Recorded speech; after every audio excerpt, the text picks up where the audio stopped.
Praise the Lord. सबको जय मसीह की। मेरे प्यारे भाई बहनों, आज हम परमेश्वर के दास अपोस्टल अंकित साजवान जी से जानेंगे कि परमेश्वर आज मसीह लोगों से कैसा बलिदान चाहता है।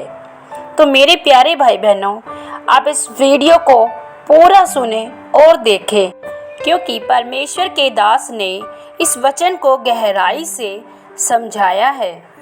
इब्रानी 13 उसका 15 देखते हैं।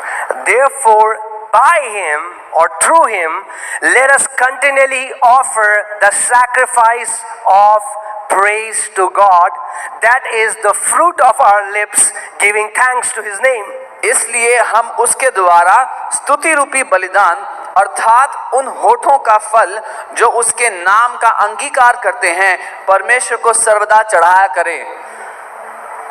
It's called sacrifice of praise. इसको स्तुति रूपी बलिदान कहा गया है। Why is it sacrifice? ये बलिदान क्यों है? That means not necessarily you need a reason. I got promotion, so I say thank you, Jesus. I found a life partner, so I say thank you, Jesus. No. It has to be sacrificial. It means even if you are surrounded by challenges, you still lift up your hand and you say, thank you, Father. I bless the God and Father of my Lord Jesus Christ. इसको बलिदान इसीलिए कहा गया है कि आपके पास कोई reason, कोई कारण ना भी हो कि मेरा प्रमोशन हुआ है, मेरी शादी होने वाली है, कोई कारण ना भी हो, तब भी अपनी परिस्थितियों से घिरे होने के बावजूद आप परमेश्वर का धन्यवाद देते, अपने हाथों को उठाकर उसकी स्तुति करते हैं। Amen.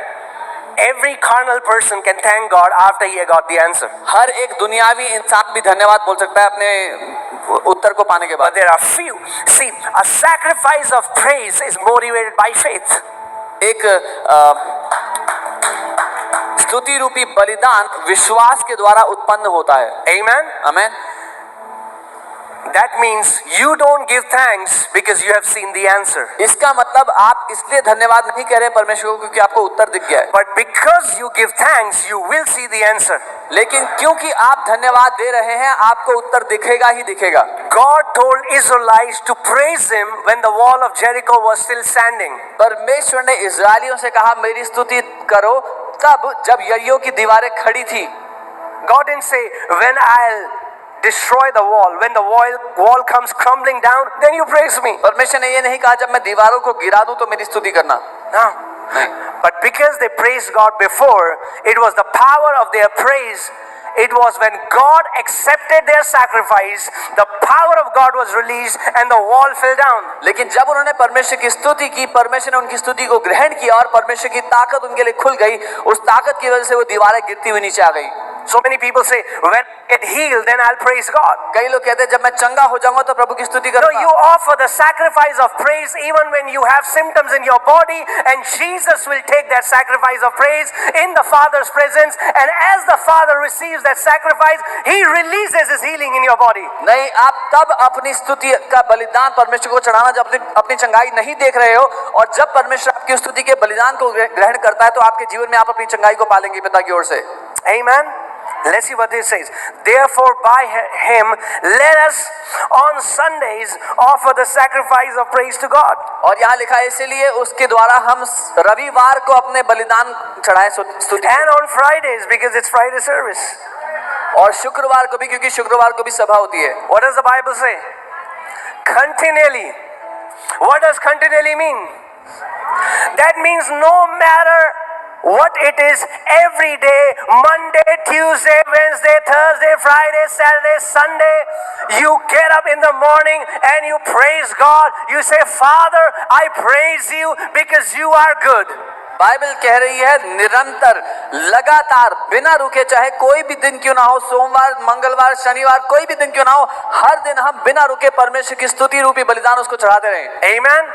When you feel healthy, you praise God. When you feel sick, you praise God. जब आपको स्वस्थ महसूस हो प्रभु की स्तुति करें, जब बीमार महसूस होता है प्रभु की स्तुति करें। When you feel joyful, you praise God. When you feel low, you praise God. जब आनंदित महसूस होता है उसकी स्तुति करें, जब निराश महसूस होता है उसकी स्तुति करें।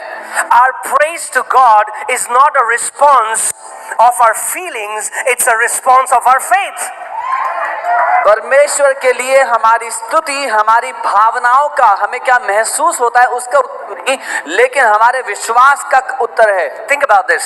People praise God when they feel like praising God. बहुत से लोग परमेश्वर की स्तुति तब करते हैं जब उनका मन करता They है। read their word, they read the Bible when they feel like reading the Bible. तब बाइबल पढ़ते हैं जब बाइबल पढ़ने का मन They करता pray है। when they feel like praying. तब प्रार्थना करते हैं जब प्रार्थना करने का मन करता है। Wow. If we are led by feelings, we'll be one of the most terrible people on this planet. अगर हम भावनाओं के चलाए चलेंगे तो सबसे ज्यादा दयनीय हालत में जिएंगे जीवन में। People know that you're born again. You're very sure. कितने लोग जानते हैं कि आपने नया जन्म पा लिया है? Let me ask you a पक्का question. है। Do you feel saved? क्या आपको महसूस होता है कि आपको उद्धार मिल चुका है? You feel saved? Wow. हमेशा होता है। You need to teach me how to feel saved. मुझे भी सिखाओ कैसे होता है, Because sometimes I don't feel saved. क्योंकि कई बार मुझे नहीं लगता कि मेरा उद्धार हो चुका है। Yes, the Holy Spirit bears witness with my spirit. I'm not talking about that. I'm talking about feeling. Do we feel saved? Sometimes we don't. हाँ, पवित्र आत्मा मेरी आत्मा में गवाही देती है, वो मुझे पता है, लेकिन क्या हमें अपनी भावनाओं में हमेशा महसूस होता है कि मैं तो बच गया हूँ? नहीं होता है।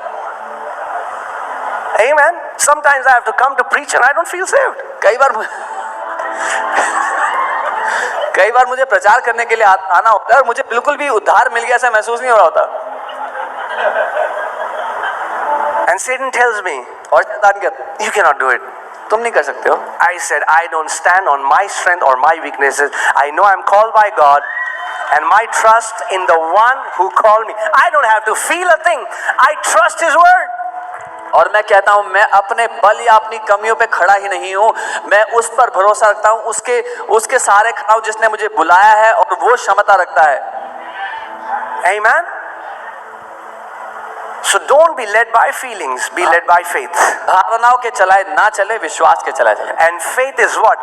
Faith believes what the word says and faith speaks what the word says. और विश्वास क्या है? विश्वास मानता है जो वचन कहता है और विश्वास बोलता है जो वचन कहता है। Amen. आमीन। So whenever you get a thought that's contrary to the word and you feel something in your heart that is not right, what do? You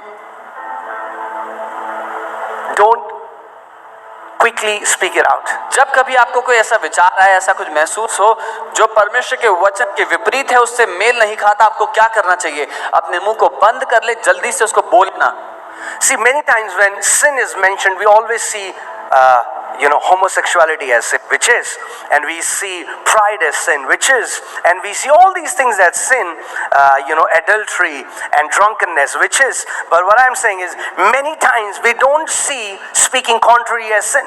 कई बार हम लोग बात करते हैं जब पाप की, तो हम कहते हैं समलैंगिकता पाप है, वो है, व्यभिचार पाप है, वो है, ये सारी बातें पाप है, लेकिन हम ऐसा नहीं देखते कि गलत शब्दों का अंगीकार करना भी पाप है। Amen.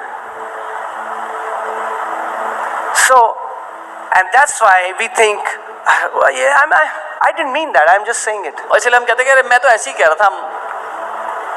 And that's why God is not able to help many Christians, because nobody can help you in an area where you don't need help. और इसीलिए परमेश्वर कई मसीहों की मदद नहीं कर सकता, क्योंकि कोई आपकी मदद तब नहीं कर पाएगा जब आप मदद नहीं चाहते तो। Until you acknowledge and you realize, man, we call it what it is sin. जब तक आप ये बात पहचान ना लें, इस पर पहुंच ना जाएं कि हम किसको कुछ भी क्यों ना कहें, ये है तो अपराध है। Many people might not be committing adultery, they might not be drinking alcohol, but they are continuously committing sin with your mouth. बहुत से लोग व्यभिचार नहीं कर रहे होंगे, शराब पीकर मतवाले नहीं हो रहे होंगे, लेकिन निरंतर अपनी जुबान, अपने अंगीकार में पाप कर रहे हैं, and they don't realize that it's sin. और वो नहीं पहचानते पाप है। And it's time today that we acknowledge, we call it what it is sin. इसीलिए समय कि हम पहचान लें इसको, हम चाहे कुछ भी क्यों ना कहें, ये पाप है, and we ask help from the Holy Spirit. और हम पवित्र आत्मा से मदद मांगे। I am telling you, मैं आपको बता रहा if हूं, you can do that, अगर आप ऐसा कर सके, Holy Spirit will take your life in a direction that is glorious, that is filled with life, that is filled with favor, that is filled with blessing. पवित्र आत्मा आपके जीवन को उस दिशा में ले जाएगा जो जीवन से भरी है, जो आशीषों से भरी है, जो हर भली बात से भरी है। Let's see the scripture, Psalm 39:1. Bhajan Psalm 39:1. I said, I will guard my ways, lest I sin with my tongue. मैंने कहा, मैं अपनी चाल चलन में चौकसी करूंगा ताकि मेरी जीभ से पाप न हो। I will guard my ways. मैं अपने रास्तों की चौकसी करूंगा। No, the man of God, Kenneth E. Hagin, परमेश्वर के जन Kenneth E Hagin, You know, the Bible says, who is a perfect man in the book of James? One muzzle his mouth, the Bible calls him perfect. याकूब की किताब कहती है कि सिद्ध मनुष्य कौन है जो अपनी जुबान पर लगाम लगा सकता है। And Kenneth E. Hagin was almost perfect in that sense. He never allowed gossip, bitterness, criticism to come out of his mouth. और केनेथ ई हेगन लगभग सिद्ध थे इस मामले में, उन्होंने कभी भी अपने मुंह से आलोचना, किसी की बुराई या तुलना को निकलने नहीं दिया। And Kenneth E. Hagin was he met with some pastors and they were criticizing about another pastor, speaking bad about him. और केनेथ ई हेगन जी एक बार कुछ पास्टर्स के बीच में थे और वो पास्टर लोग बात कर रहे थे किसी और प्रभु के जन की, उसकी बुराई कर रहे थे।